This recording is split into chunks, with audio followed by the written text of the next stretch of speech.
Asherah and I are both artists, and we work in schools, and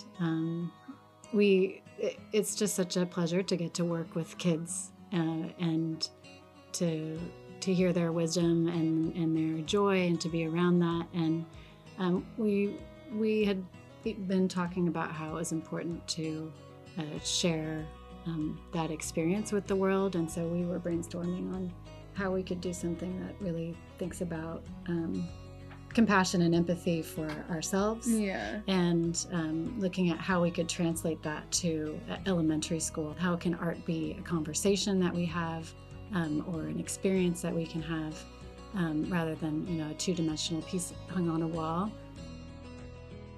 Susan did a project where she asked people in parks and in different areas for them to imagine that they were 80 years old, and what would that 80-year-old self give as advice for them now? Be yourself.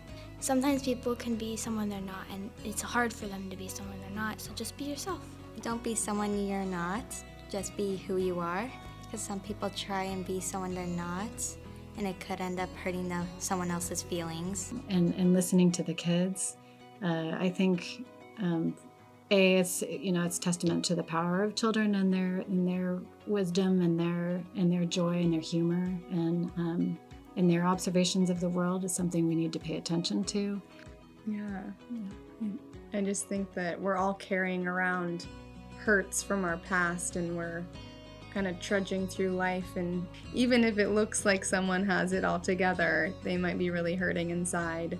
And this hotline just really landed for so many people, and that's why it spread, because otherwise it might have hit just the people we told about it here at West Side School. All the families knew about it, but somehow that reached someone else who had a way to put it out in the world on social media, and it just kept spreading like that. So it really hits home for a lot of people.